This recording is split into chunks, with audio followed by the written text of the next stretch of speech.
उत्तर प्रदेश का युवा अब नौकरी नहीं बल्कि खुद का बिजनेस खड़ा करने के लिए तैयार है। क्या एमएसएमई सेक्टर ही भारत के अगले विकास की असली ताकत बनने वाला है?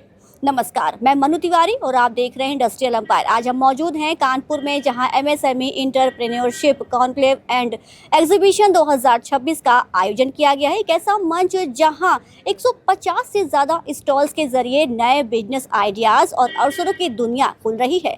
ये आयोजन Chandrashekhar Azad university of agriculture and technology में हो रहा है, जहां 27 से 29 मार्च तक हजारों युवा, स्टार्टअप और उद्योगपति एक साथ जुटे हैं। चंद्रशेखर आजाद कृषि एवं प्रौद्योगिकी विश्वविद्यालय में एमएसएमई कॉन्क्लेव और क्षेत्रीय ट्रेड शो का समापन हुआ।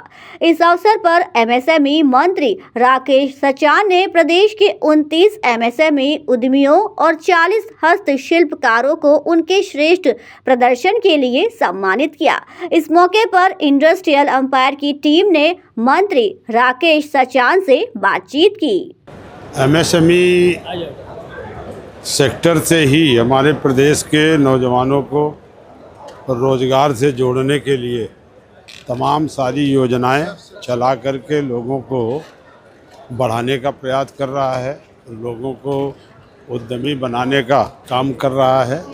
और ये कॉन्क्लेव से भी हमारे तमाम सारे युवाओं को उद्यमी बनने के मार्गदर्शन जो मिला है, निश्चित तौर पे उनको आगे बढ़ने का अवसर ये कॉन्क्लेव देगा। सर, जिस तरह से बात की जाए, युवा उद्यमियों यहाँ पे मौजूद हैं, उनको सम्मानित भी किया गया है, तो किस तरह का आगे भी प्रोग्राम देखने को मिलेगा?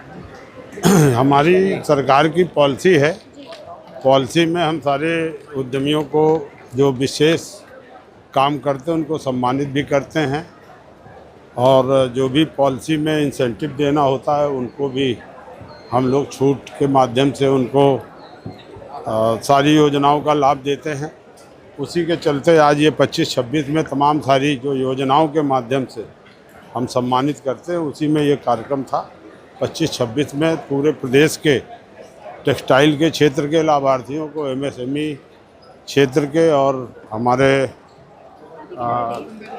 हस्तशिल्पी, कारीगर, ओडीओपी, इन सभी क्षेत्रों के उद्यमियों को सम्मानित करने का काम यहाँ किया गया। 3 दिन तक चले इस कॉन्क्लेव और क्षेत्रीय ट्रेड शो में 150 से अधिक नए उद्यमों की प्रदर्शनी लगाई गई। यहाँ विश्वविद्यालय के 20 पूर्व छात्रों को सम्मानित भी किया गया। युवाओं को मुख्यमंत्री युवा योजना के तहत लोन मिलकर व्यवसाय शुरू करने का मौका भी मिलेगा। इस कार्यक्रम में मौजूद joint commissioner ODOP Sunil Kumar ने जानकारी साझा की।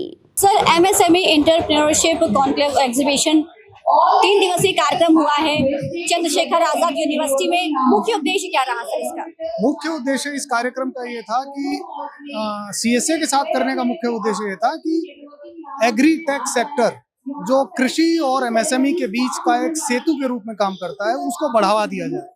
कृषि में कैसे एमएसएमई सेक्टर कंट्रीब्यूट कर सकता है, चाहे बेशक ड्रोन से स्प्रे करके, जैसे कृषि में बड़े बड़े इनोवेशन हो रहे हैं, चाहे सॉइल टेस्टिंग की स्टार्टअप किट्स बना रहे हैं उसके थ्रू।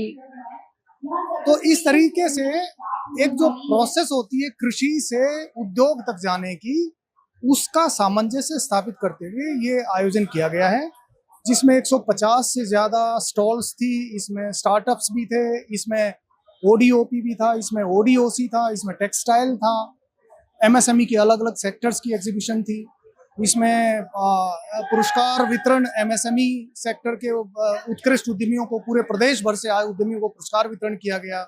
हैंडीक्राफ्ट के हमारे भाइयों बहनों को जो उत्कृष्ट पुरस्कार थे उनका वितरण किया गया। टेक्सटाइल पॉलिसी का जो सब्सिडी है उसके लाभों का वितरण किया गया। तो इस तरीके से 100 से अधिक लोगों को यहाँ आज डायस पे पुरस्कृत भी किया गया। यहाँ आपको agritech, textile, handloom, ODOP products, one district one cuisine और सीएम युवा इंडस्ट्रीज से जुड़े 150 से स्टॉल्स देखने को मिलेंगे। सिर्फ प्रोडक्ट ही नहीं बल्कि बिजनेस शुरू करने और उसे बढ़ाने के लिए गाइडेंस भी दिया जा रहा है। आइए आपको सभी स्टॉल्स पर ले चलते हैं और दिखाते हैं क्या कुछ खास है इस इवेंट में। ये सारे के सारे प्रोडक्ट्स जो हैं हमारे, वो मोरिंगा, जिसे हिंदी में हम सहजन कहते हैं, सारे के सारे प्रोडक्ट्स जो हैं मोरिंगा से ही बनकर तैयार हुए हैं। किसी भी प्रोडक्ट में कोई भी तरीके का केमिकल हमने ऐड नहीं किया है। एंड इवन जो फार्मिंग का पार्ट है मोरिंगा का, रॉ मटेरियल का पार्ट है, वो भी हमारा खुद का FPO है, जहाँ से हम फार्मर्स के साथ प्रॉपर उसका प्लांटेशन कराते हैं, फार्मिंग कराते हैं। उसके बाद हमारे ही गाइडेंस के अंदर तैयार होता है एंड सारा रॉ मटेरियल हम ही बाय बैक करते हैं फार्मर से। एंड उसके बाद हमारे जो सारी प्रोडक्ट्स की मैन्युफैक्चरिंग भी है वो भी डायरेक्ट हमारे ही अंडर कंप्लीट की जाती है। ये पूरा हमारा यूनिक कॉन्सेप्ट है। ये पंचगव्य धूप है जो लोगों की हेल्थ के लिए भी अच्छी प्रोडक्ट है और घर की शुद्धिकरण भी होती है। आपके घर में पॉजिटिव ऑरा बना रहता है, आपके घर में कोई भी नेगेटिविटी होती है वो दूर होती है। और ये सारी एक मेडिटेशन प्रोडक्ट भी है, तो इसके बहुत सारे यूनिक प्रोडक्ट है। और आजकल का सबसे क्या आजकल का युवा ये ऑर्गेनिक प्रोडक्ट में ज़्यादा शामिल हो रहा है। भारत में MSME सेक्टर देश की अर्थव्यवस्था की रीढ़ माना जाता है। ये न सिर्फ रोजगार पैदा करता है बल्कि छोटे शहरों और गांवों को भी आर्थिक रूप से मजबूत बनाता है। और यही वजह है कि ऐसे आयोजन युवाओं को सिर्फ सपने देखने नहीं बल्कि उन्हें पूरा करने का रास्ता भी दिखा रहे हैं। यहाँ पर जो अपने 2 पार्लर हैं, एक ही अपना नॉर्मल पार्लर हो गया, एक स्कूपिंग पार्लर हो गया, ठीक है। इसमें जो आपका इन्वेस्टमेंट रहता है वो 2.5 से 3 लाख रुपए का रहता है और ये जो हो गया इसमें लमसम 5 लाख रुपए का रहता है। ऐसा होता है कि अपने इसमें इन्वेस्टमेंट होता है जो 2.5 से 3 लाख रुपए में, उसमें होता है कि 2 डिफीजर परचेज होते हैं, एक वेसिकुलर परचेज रहता है और 25,000 की DD जो होती है वो कंपनी अपने नाम पर लेती है कि आपको मिनिमम 1 साल रन करना है। अगर आप 1 साल के बाद कभी बंद करते हो तो आपको जो अमाउंट है 25,000 को रिटर्न हो जाता है।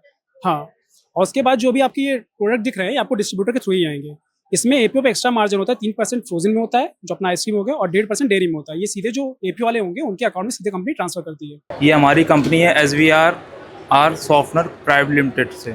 ये लखनऊ की हमारी कंपनी है सर। इसने हमारी कंपनी ने वाटर सोल्यूशन का पूरा ट्रीटमेंट देती है। हमारी कंपनी डोमेस्टिक और कॉमर्शियल दोनों पर काम करती है।